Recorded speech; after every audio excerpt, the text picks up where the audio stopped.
À l'occasion du 800e anniversaire du pèlerinage de paix de Saint-François en Terre Sainte, c'est frère Francesco Patton, custode de Terre Sainte, qui, en appuyant sur le bouton d'une tablette depuis la grotte de la Nativité à Bethléem, a illuminé directement le plus grand arbre de Noël du monde dans la ville de Gubbio, en Ombrie, Italie.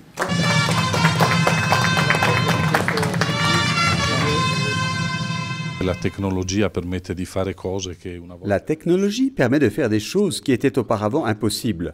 Poser un câble électrique d'ici à Gubbio serait une tâche difficile, mais grâce aux connexions d'aujourd'hui, on peut vraiment allumer un arbre de Noël sur la Lune, oserais-je dire. Accendere l'albero di Natale anche sulla Luna, oserei dire. Ici, la technologie est fondamentale. L'astronaute italien Paolo Nespoli, qui se trouvait sur la Station spatiale internationale en 2017, avait également allumé l'arbre qui avait été dédié cette année-là à l'Agence spatiale européenne, ESA, et l'Agence spatiale italienne, ASI, pour leur engagement envers la science et la technologie. L'arbre de Noël de Gubbio est réalisé chaque année sur les pentes du mont Igino. Il est composé de plus de 700 sources lumineuses, il mesure 750 mètres de haut et occupe un espace de 130 000 mètres carrés. Et précisément en raison de ses dimensions gigantesques, en 1991, il est entré dans le livre Guinness des records comme le plus grand arbre de Noël au monde. Était présent à Bethléem dans la grotte, aux côtés du custode de Terre Sainte, le vice-consul italien à Jérusalem, Federico Di Monopoli, le maire adjoint de Gubbio, Alessia Tasso, le chef du bureau de la culture, Matteo Morelli, non Fausto Pafili, recteur de la basilique de Sant'Ubaldo, et pour le comité Alberaioli, le vice-président Francesco Ragnacci et le conseiller Roberto Prudore. Et tandis que l'on appuyait sur le bouton d'allumage depuis Bethléem, il y avait au même moment une grande fête sur la Piazza 40 Martiri. Sur l'estrade se trouvait le président de l'association de l'arbre, Giacomo Fumati, le maire de Gubbio, Filippo Mario Stirati, le président de la région Donatella Tesei, la délégation de Palestine, le maire de Bethléem, Tony Salman, le représentant de l'autorité palestinienne, Abou Mazen, le ministre des Affaires étrangères Riyad Al-Malki et le père Ibrahim Faltas, directeur des écoles de Terre Sainte et membre du gouvernement de la custodie franciscaine.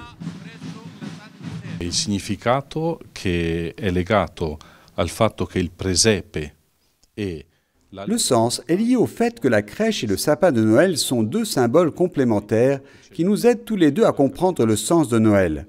La crèche, qui en italien dérive du mot latin presepe, qui signifie mangeoire, nous aide à comprendre l'humilité du Fils de Dieu incarné.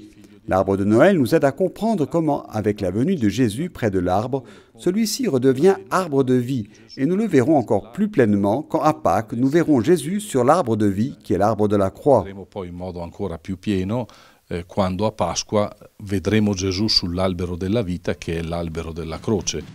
La ville de Gubbio est connue à travers le monde grâce à l'épisode célèbre de Saint François qui apprivoise le loup féroce.